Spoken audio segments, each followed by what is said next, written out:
فيسبوا الله عدوا بغير علم كذلك زينا لكل أمة عملهم ثم إلى ربهم مرجعهم فينبئهم بما كانوا يعملون রব্বুল আলামিন বলেন, গোলাম ও আমার ইমানদার বান্দারা, শোনো শোনো, ও আমার বিশ্বাসী বান্দারা, শোনো শোনো, লা তাসুবুল্লাযীনা ইয়াদউনা মিন দুনিল্লাহ ফায়াসুবুল্লাহা আদওয়ান বিগাইরি ইলম। ও আমার বিশ্বাসী বান্দারা, যারা আল্লাহকে ব্যতি রেখে, আল্লাহকে বাদ দিয়ে অন্য উপাস্যকে ডাকে, দেবীর পূজা করে, দেবতাদের পূজা করে, তোমরা খবরদার তাদের গালি দিও না। আওয়াজ করে বলেন, কি দিও না? আল্লাহ বলেন, ও বিশ্বাসীরা শোনো, যারা আল্লাহকে বেছে রেখে দেবীর পূজা করে, অন্য উপাস্যের পূজা করে, তাদেরকে ডাকে, ওই দেবতাদেরকে তোমরা গালি দিও না। যদি ওই দেবতাদেরকে গালি দাও, তাহলে ভুলবশত, শত্রুতা বশত তারা তোমাদের রব আল্লাহকে গালি দেবে, ঠিক কি না? তোমরা যদি তাদের দেবতাদের গালি দাও, ওরা রেগে তোমার আল্লাহরে গালি দিবে, তাহলে আল্লাহরে গালি খাওয়ানোর কারণ হয়ে গেলাম আমি, ঠিক কিনা বলেন?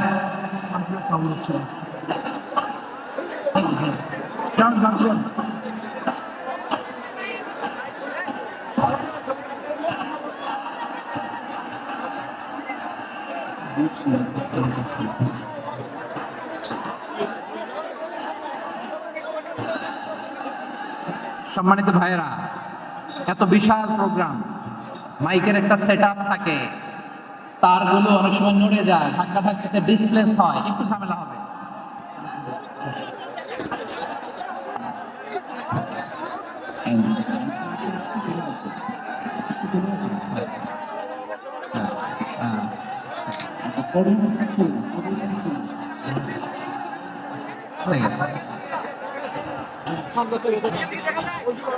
একটু সমস্যা হবে মাঝে মাঝে, আপনারা শান্ত থাকলে, শান্ত থাকতে হবে। এইভাবে সাউন্ড নাই, এই নাই, এই বলতে বলতে আমার সময়ও নাই, উঠে যেতে হবে, এগুলো বোকামি। এই বিভাগীয় প্রোগ্রামগুলোতে যাই, চিৎকার চেঁচামেচি করে তোমরা আসো, সময় শেষ, আমাকে উঠে যেতে হয়, ওটা তো বঞ্চিত হলাম। গুরুত্বপূর্ণ অনেক কথা শোনাবো তোমাদের, অনেক। প্রিয় ভাইরা, আপনারা শান্ত হয়ে বসুন, শান্ত হয়ে। রব্বুল আলামিন বলেন, খবরদার বিশ্বাসীরা, আল্লাহ ছাড়া যারা অন্যান্য উপাস্যদেরকে ডাকে, দেবতাদেরকে ডাকে, তাদেরকে তোমরা গালি দিও না।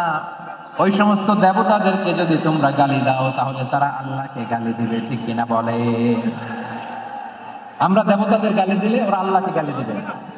রব্বুল আলামিন বলেন, খবরদার দেবতাদেরকে গালি দিও না, তাহলে ওরা তোমার রব আল্লাহরে গালি দেবে। প্রতিটি জাতির জন্য তাদের কাজকে আমি আল্লাহ সুশোভিত করে রেখেছি, তারা সবাই একদিন আমার কাছেই ফিরে আসবে। এরপর আমি রব্বুল আলামিন তাদের আমলনামা তাদেরকে জানিয়ে দেব। সুবহানাল্লাহ পড়ে। প্রিয় ভাইয়েরা, আল্লাহ তাআলা বলেছেন, খবরদার গালি দিও না। আদেশটা কার? আওয়াজ করে বলেন তো। হিন্দুদের দেবতা দেবদেবীদেরকে গালি দেওয়া যাবে না, আওয়াজ করে বলুন প্রিয় ভাইয়েরা, এই আদেশটা কার? এই আপনাদের গলার আওয়াজ। অন্য ধর্মের দেবতাদেরকে যে গালি দেওয়া যাবে না, এই আদেশটা কার? আরো জোরে বলুন, কার? গালি দিবেন কোন দেবতাকে? দিবেন? যদি দেন, তাহলে ওরা আল্লাহরে গালি দিবে। তাহলে আল্লাহরে গালি খাওয়াইলো কে? আপনি, ঠিক কিনা বলেন? আমি আল্লাহকে গালি খাওয়ানোর কারণ হলাম, কারণ আমি যদি গালি না দিতাম, ওরা আমার রবকে গালি দিত না। আওয়াজ করে বলেন, ঠিক কিনা? তাহলে প্রিয় ভাইয়েরা, ইসলাম আমাদেরকে শিখায়, সূরাতুল আনআমের 108 নম্বর আয়াত থেকে আমরা বুঝলাম, কোন ধর্মকে ছোট করা যাবে না। অন্য ধর্মকে ছোট করা মানে ইসলামকে ছোট করা। অন্য ধর্মের দেবতাকে গালি দেওয়া মানে আল্লাহকে গালি খাওয়ানো। আওয়াজ করে বলেন, ঠিক কিনা? খবরদার, এটা করা যাবে না। আর অন্য ধর্মের দেবতাকে যদি আপনি গালি দেন, ওরা ইসলাম থেকে দূরে সরে যাবে। যাও ইসলামের প্রতি আকৃষ্ট হয়েছিল, আর কোনোদিন ইসলামের ধারে কাছে আসবে না। আওয়াজ করে বলেন, ঠিক কিনা? এই জন্য কখনো কোনোদিন অন্য ধর্মের দেবতাদেরকে গালি দেওয়া যাবে না। অন্য ধর্মের কোনো দেবতাদেরকে আমরা গালি দিব না, গালি দিব না, বরং ইসলামের beauty, the beauty of Islam, ইসলামের সৌন্দর্যকে আমরা তুলে ধরব। আমরা যদি বিশ্বনবী সাল্লাল্লাহু আলাইহি ওয়াসাল্লামের জীবনের দিকে তাকাই, তাহলে আমি দেখব বিশ্বনবী সাল্লাল্লাহু আলাইহি ওয়াসাল্লাম মক্কাতে কিংবা মদিনাতে অন্য ধর্মের লোকদের সাথে খুব পিসফুলি লাইফ লিড করেছেন। হোক মুশরিক, হোক খ্রিস্টান, হোক ইহুদি, বিশ্বনবী সবার সাথে মিলেমিশে ছিলেন। আলহামদুলিল্লাহ বলেন। ইসলাম হচ্ছে পিসফুল রিলিজিয়ন। অন্য ধর্মের প্রতি সহনশীলতার সবক ইসলাম আমাদেরকে দেয়। কিন্তু প্রতিটি মুসলিমের এটা মনে রাখতে হবে, আল্লাহর কাছে পছন্দনীয় গ্রহণযোগ্য ধর্ম, জীবন আদর্শ একটি, সেটা হচ্ছে ইসলাম। আওয়াজ করে বলেন, সেটা কি? লালমনিরহাটের ভাইরা আওয়াজ করে বলুন, আল্লাহর কাছে মনোনীত ধর্ম একটি, সেটা কি? এজন্য রব্বুল আলামিন বলেন, ইন্নাদ দীনা ইনদাল্লাহিল ইসলাম, আল্লাহর কাছে মনোনীত গ্রহণযোগ্য অ্যাকসেপ্টেড ধর্ম মতাদর্শ একটা, সেটা হলো ইসলাম। ইসলাম ছাড়া অন্য কোন ধর্ম যদি কেউ তালাশ করে, তার ওই ধর্ম আল্লাহ গ্রহণ করবে না। ومن يبتغي غير الإسلام دينا فلن يقبل منه وهو في الآخرة من الخاسرين. Whoever seeks anything except Islam, that won't be accepted from him, and he will be loser in the day of judgment. কিয়ামতের দিন ইসলাম ছাড়া কেউ যদি অন্য কোনো ধর্ম তালাশ করেছে দুনিয়াতে, তার এই মতাদর্শ গ্রহণ করা হবে না, and he will be loser. সে হবে লুজার, ক্ষতিগ্রস্ত। হাই হাই কোম্পানির ম্যানেজার, ওর আমও শেষ, সালাও শেষ। আওয়াজ করে বলেন ঠিক কি না? এজন্য ইসলাম পেয়ে আমরা খুশি না বেজার? প্রত্যেক নামাজ শেষে আমরা আল্লাহরে বলি, আল্লাহ রাদিতু বিল্লাহি রাব্বা ওয়া বিল ইসলামি দীনা ওয়া বি মুহাম্মাদিন নাবিয়ান ওয়া রাসূলা। ও আল্লাহ, তোমারে রব হিসেবে পেয়ে আমরা খুশি। ও আল্লাহ, ইসলামকে ধর্ম হিসেবে পেয়ে আমরা খুশি। বিশ্বনবীকে আমাদের রাসূল পেয়ে আমরা খুশি। ঠিক কিনা বলে? ইসলাম ছাড়া অন্য কোনো ধর্ম আমরা গ্রহণ করব না। ঠিক কিনা বলেন? আল্লাহর কাছে অ্যাকসেপ্টেড রিলিজিয়ন একটা, সেটা ইসলাম। তো বিশ্বনবী সাল্লাল্লাহু আলাইহি ওয়াসাল্লাম মক্কাতে কিংবা মদিনাতে খুব পিসফুলি এক্সিস্ট করেছেন, যে কোনো ধর্মের সাথে মিলেমিশে চলেছেন। তার প্রমাণ আমরা যদি রাসূল সাল্লাল্লাহু আলাইহি ওয়াসাল্লামের বায়োগ্রাফির দিকে তাকাই, তাহলে দেখব তিনি মুশরিকদের সাথে পিস ট্রিটি করেছেন, শান্তি চুক্তি, পিস ট্রিটি, পিস এগ্রিমেন্ট। আপনারা হুদাইবিয়ার সন্ধির নাম শুনেছেন? আমার লালমনিরহাটের কলিজার টুকরা ভাইরা, হুদাইবিয়ার সন্ধির নাম আপনারা শুনেন নাই? ষষ্ঠ হিজরিতে বিশ্বনবী সাল্লাল্লাহু আলাইহি ওয়াসাল্লাম মুশরিকদের সাথে ট্রিটি করেছেন, চুক্তি। কাদের সাথে? মুশরিকদের সাথে। আমরা তো মুসলমান বসতে পারি না। আমরা দুই মুসলিম ভাই একসাথে বসে চা খেতে পারি না, গল্প করতে পারি না। বিশ্বনবী সাল্লাল্লাহু আলাইহি ওয়াসাল্লাম মুশরিকদের সাথে ট্রিটি করেছেন, হুদাইবিয়ার সন্ধি। এই সন্ধির আগে মক্কা থেকে কেউ মদিনায় যেতে পারে না, মদিনা থেকে কেউ মক্কায় যেতে পারে না। কিন্তু এই সন্ধির পরে ট্রাফিক স্বাভাবিক হয়ে গেল। মক্কার লোকেরা মদিনায় আসতে পারে, মদিনার লোকেরা মক্কায় আসতে পারে। এটাকে বলে সুলহ Hudaibiya, the peace agreement of Hudaibiya, শান্তি চুক্তি। আমরা পৃথিবীতে এখন অনেক শান্তি চুক্তির নাম শুনি, এগুলো সব the piece treaty of Hudaibiya থেকে কপি করা। আল্লাহু আকবার। তাহলে বিশ্বনবী সাল্লাল্লাহু আলাইহি সাল্লাম তিনি যে শান্তিপূর্ণ সহাবস্থানে বিশ্বাসী ছিলেন, মুসলমানেরা যে অন্য ধর্মের প্রতি সহনশীল, তার প্রমাণ হচ্ছে এই পিস ট্রিটি। শুধু তাই নয়, মাইকের সাউন্ডটা একটু বাড়াই দিতে হবে, খুব দুর্বল, একটু মজবুত করতে হবে, আর একটু ক্লিন করতে হবে, আর সবগুলা জায়গায় সাউন্ড যাচ্ছে কিনা ক্রস চেক করতে হবে।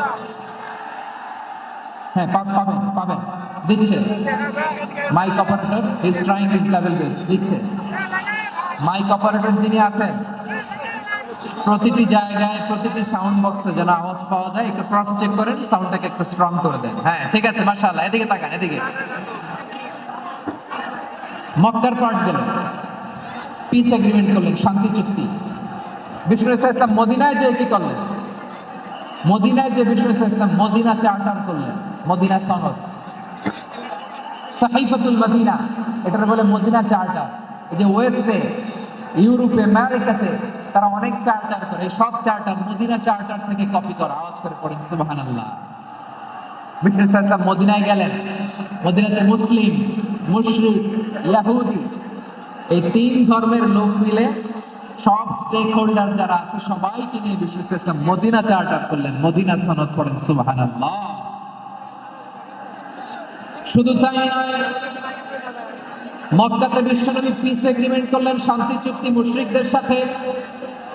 মদিনাতে যে বিশ্বনবী মদিনা চার্টার করলেন, মদিনা সনদ করলেন ইহুদিদের সাথে।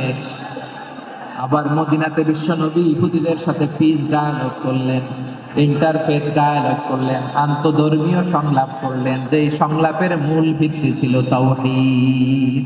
মূল ভিত্তি ছিল কি? তাওহীদ। বিশ্বনবী ইহুদিদেরকে ডাকলেন, আহ্বান করলেন, কুল ইয়া আহলাল কিতাবি তাআলাউ ইলা কালিমাতিন সাওয়াইন বাইনানা ওয়া বাইনাকুম আল্লা না'বুদা ইল্লাল্লাহ ওয়া লা নুশরিকা বিহি শাইআন ওয়া লা ইয়াত্তাখিযা বা'দুনা বা'দান আরবাবান মিন দুনিল্লাহ فإن تولوا فقولوا اشهدوا بأننا مسلمون। সুবহানাল্লাহ পড়ে।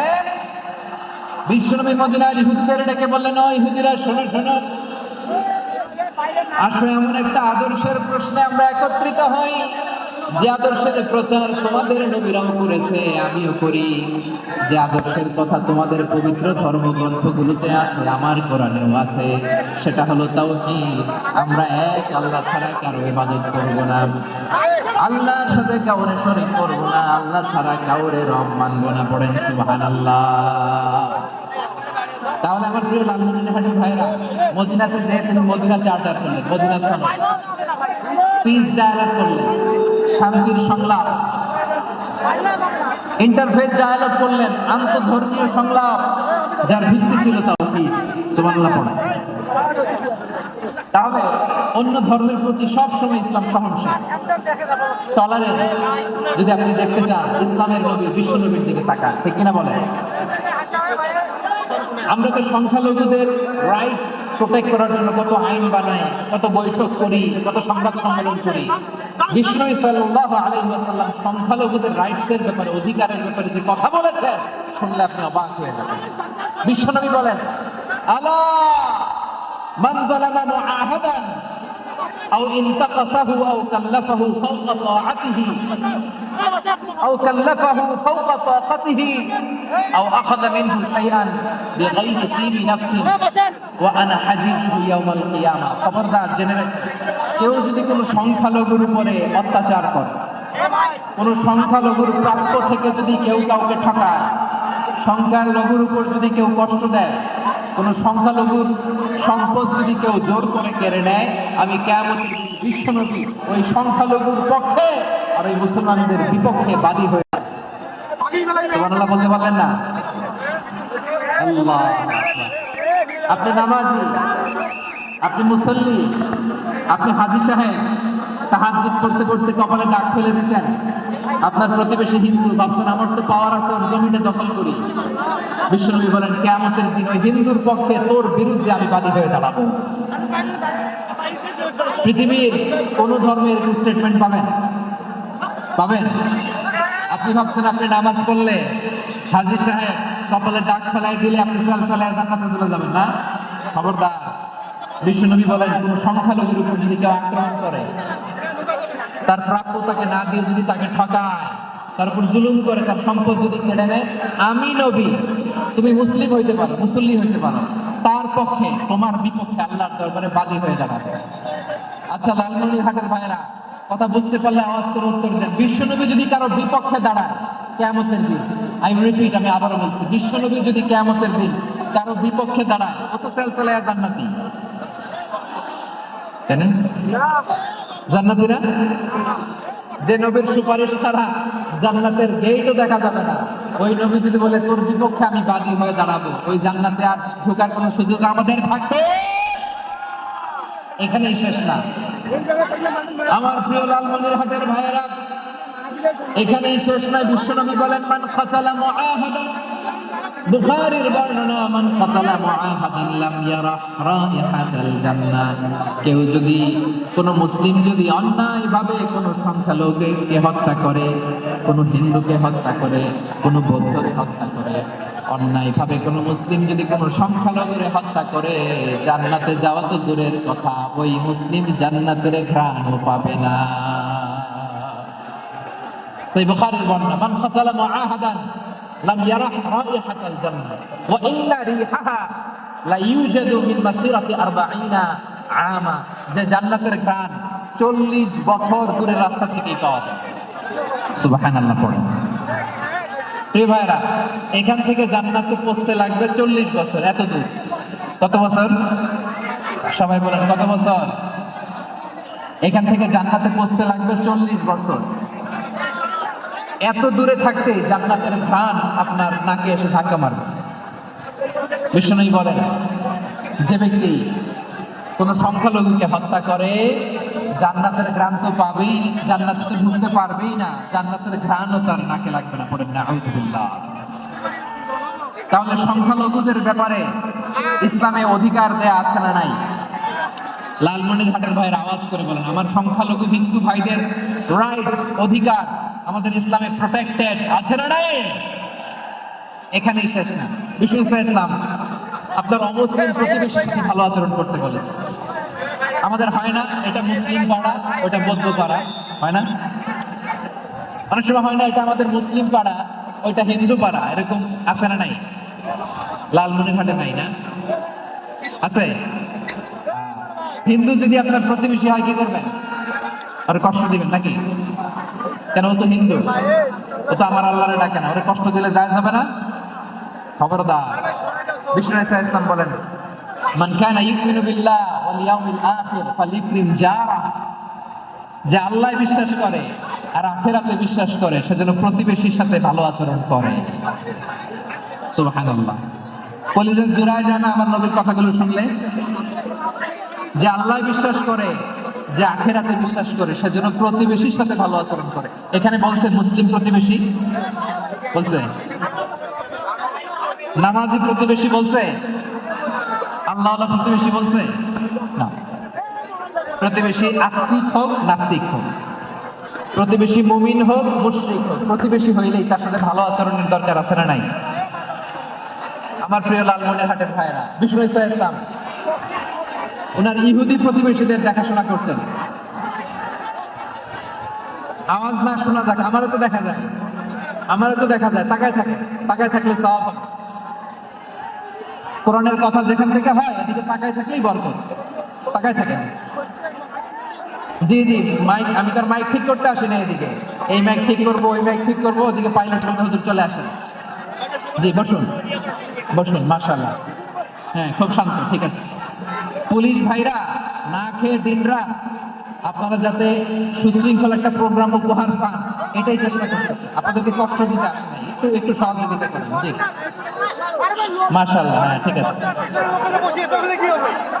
আমার প্রিয় ভাইরা, প্রতিবেশী আস্তিক হোক নাস্তিক হোক, মুসলিম হোক হিন্দু হোক, তার সাথে ভালো আচরণ করতে হবে। বিষ্ণু ইসলাম ওনার ইহুদি প্রতিবেশীর বাসায় যেতেন। কোন প্রতিবেশী? ইহুদি। আওয়াজ করে বলেন, কোন প্রতিবেশী?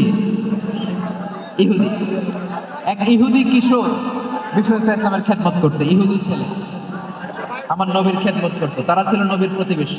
তো অনেকদিন হয় ইহুদি ছেলেটা আসে না।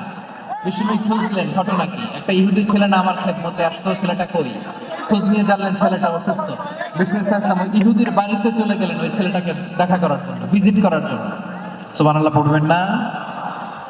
গেলেন, যে দেখে ইহুদি ছেলেটা মুমূর্ষ, জান জান যায় যায় ভাব, বিছানায় পড়ে আছে, তার বাবা দাঁড়ানো। বিশ্বনবী তার মাথার পাশে বসলেন, মাথায় হাত বুলিয়ে দিলেন, আর ছেলেটাকে বললেন, আসলিম, হে ইহুদি ছেলে, আসলিম, ইসলাম ধর্ম গ্রহণ করো। তো ছোট্ট ছেলে ভাবে আমরা ইহুদি, এখন ইসলাম ধর্ম গ্রহণ করলে আব্বা যদি বকা দেয়, ফানাযারা ইলা ওয়াজহি আবি, ছেলেটা তার বাবার চেহারার দিকে তাকাল, দিকে আব্বা কি করে। আব্বা যদি বলে তাহলে ইসলাম গ্রহণ করে।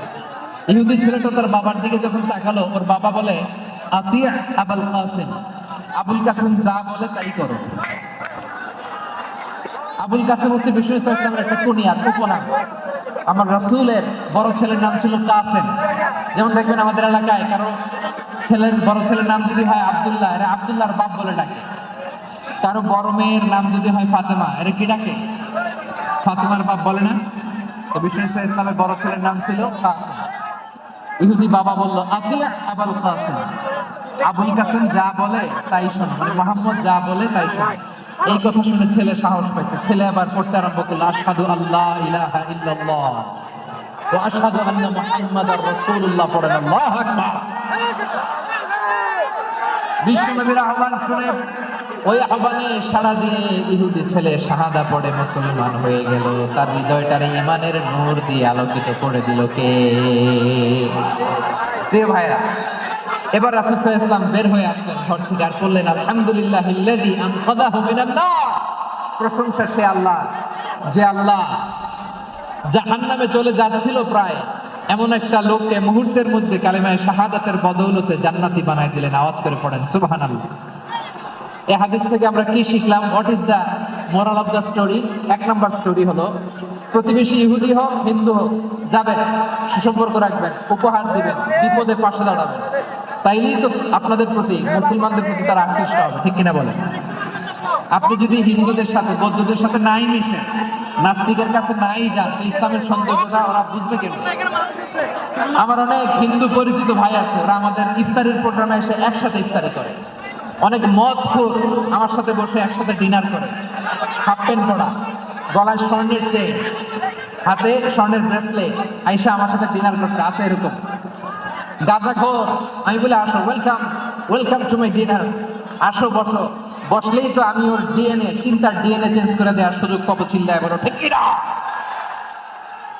আসতে হবে আমার কাছে। Our door is open. The door of Islam is open 24/7.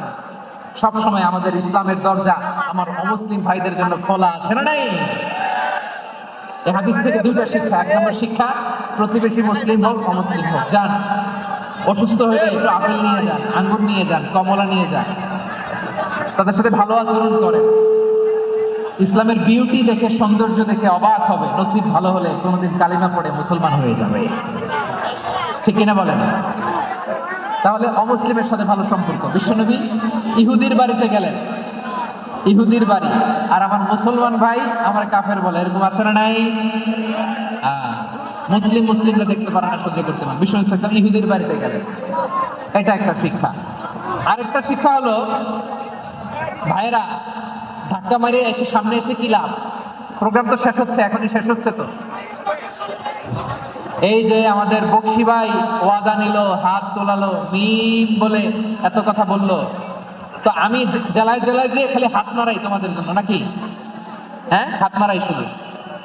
এই ধাক্কাইতে ধাক্কাইতে এদিকে এসে হাত মারাইতেছে, হয়েছে তো, দেখলাম তো, ঠিক আছে, মাশাআল্লাহ, অনেক সুশৃঙ্খল, অন্যান্য যে কোনো জেলার জন্য সুশৃঙ্খল।